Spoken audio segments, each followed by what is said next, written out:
Hi, I'm Chris Haigh and this is the Fiddle Channel, and today I'm going to give you a Hank Williams song, Cold, Cold Heart.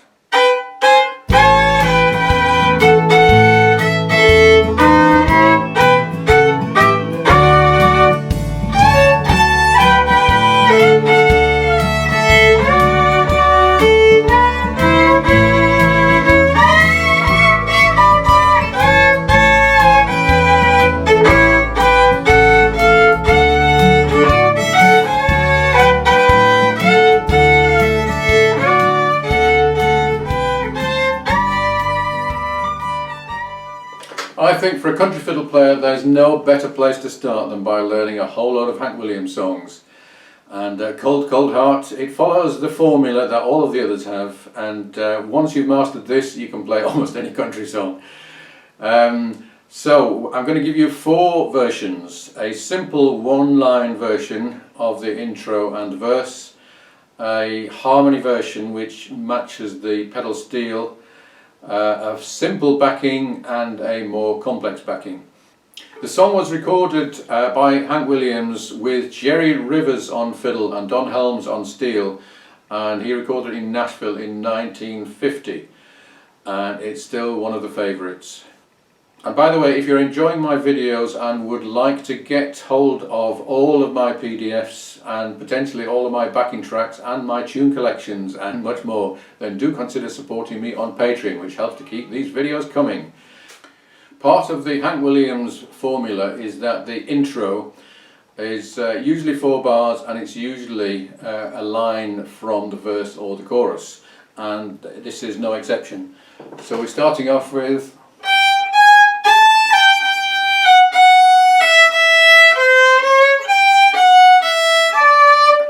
So the only tricky bit about it is that there are some chromatic notes. Second finger starting on the G up to G sharp. And then use your second finger to play the B sharp. Then up to C sharp. And then the vocal line is this for the verse.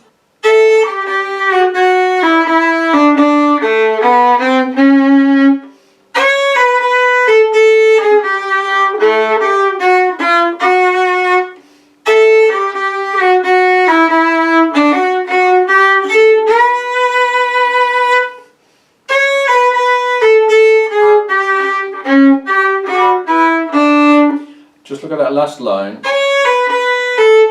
4th finger, 3rd finger. And notice that it is not completely even, this song.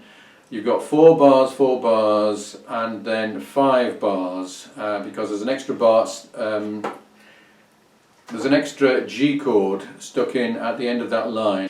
If you're playing this with a singer who's been doing it for a long time, there's a very good chance that that extra bar will actually disappear. So be aware of that. You probably won't notice if that disappears. No one else will notice. Only a Hank Williams aficionado will notice and will come up at the end and complain. What happened to that bar? Okay.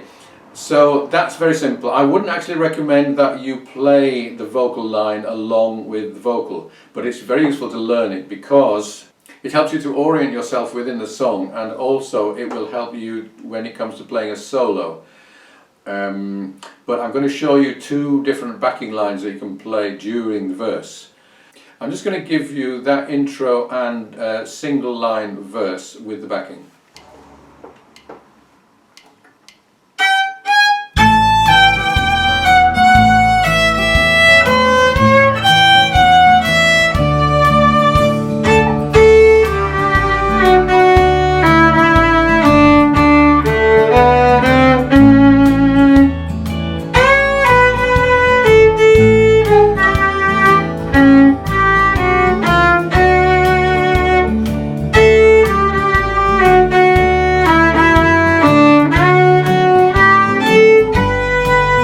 Here's the extra bar.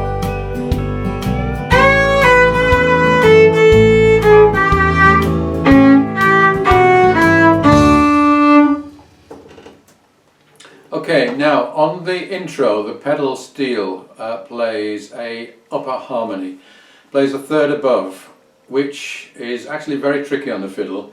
So what I recommend is that you use that same harmony but put the harmony line below, which is called inverted thirds or the scale of 6, and there's nothing more handy than the scale of 6 for playing this kind of music.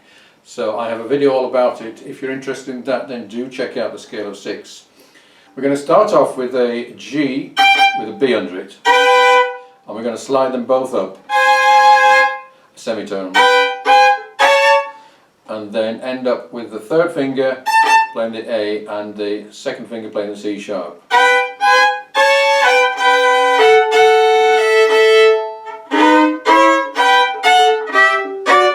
Let's go through that again.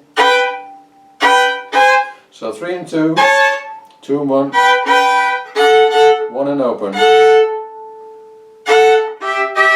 That's 4 and 3, and then 1 and 2, which we slide up a semitone. 2 and 1, 1 and open, 4 and 3, 3 and 2.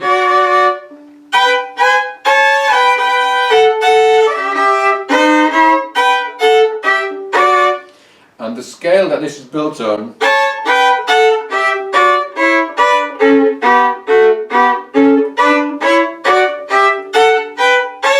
is that. So you might want to spend a bit of time just playing that scale, which is simply the D major scale with that extra finger played on the string below a sixth down. Okay, let's look at the verse.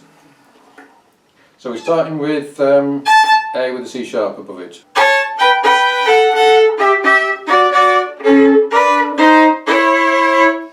And then we go up to third position, E with your second finger, C sharp with your third finger.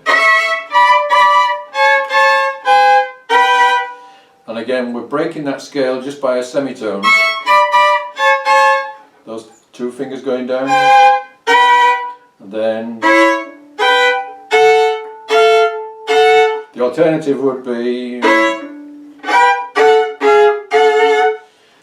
which is more accurate but I think quite unnecessary. Next line is almost the same.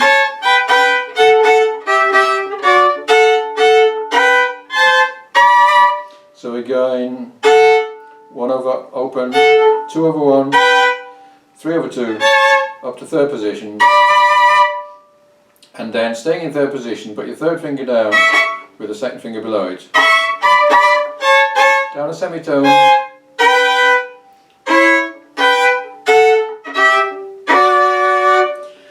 so you might think that's a lot of work to get that right.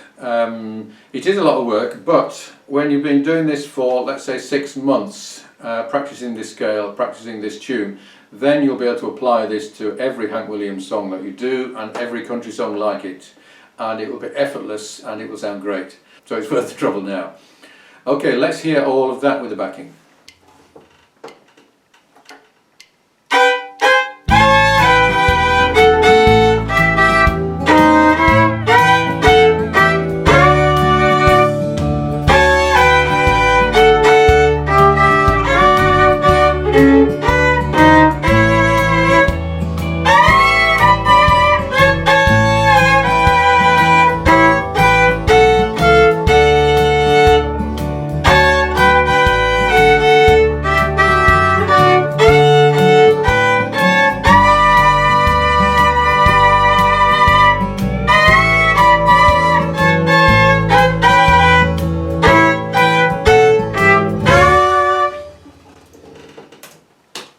So that would do very nicely for a solo.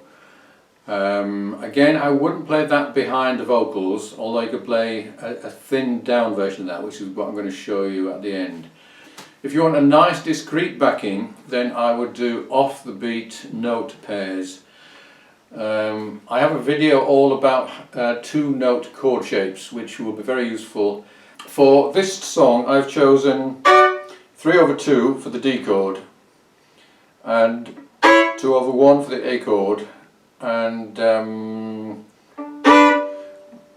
1 over open as a B over a D for the G chord. And I've chosen these because they fit together very neatly and easily. There's not a lot of jumping around. So I'm just going to play that kind of thing. It's very easy, it's very simple and discreet. I'll just play the intro.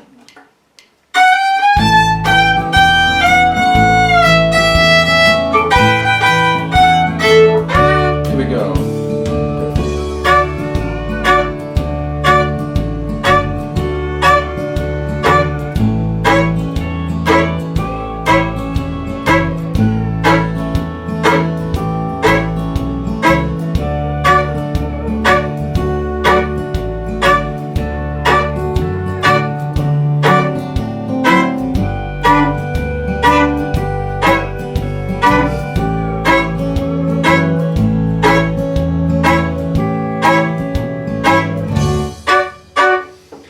So that was so easy that I almost fell asleep and I missed the extra bar on the third line.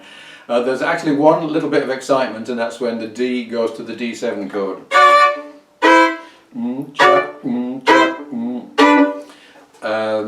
That's very common when the 1 chord goes to the 4 chord like that. A 7th note is often very effective there. Whether it's in the backing or not doesn't really matter. Now, as I say, that is not an exciting part to play, but if you are feeling unadventurous, that's the way to approach it. The best approach, which I'm now going to show you, is a mixture of melody and moving chord lines. And I do have a video called Joined Up Country, which explains the concepts behind this. We're going to emphasize all of the chords, and we're going to telegraph all of the chord changes, and we're going to get busy in the spaces, and we're going to be discreet during the actual singing lines. So the line we've got is this.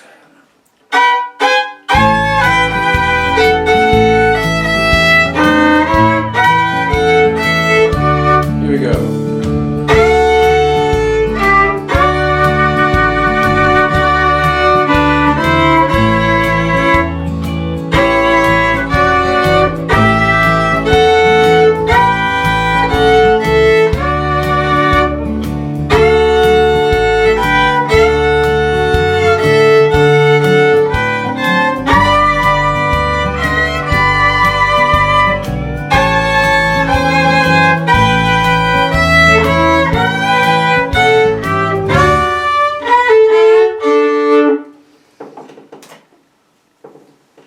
Okay, so that was a mixture of moving melodic lines and chord shapes, and that is the kind of thing that makes a nice solo. I will do another solo on my Patreon page, which will be a more adventurous and interesting and progressive type of solo, one which you don't particularly find on Hank Williams recordings but would be more common today.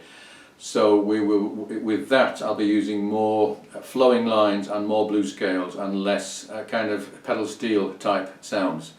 So if you're interested in that, do check me out on Patreon. If you would like a copy of the dots for these 4 parts, then do subscribe and send me an email, and I look forward to seeing you again soon.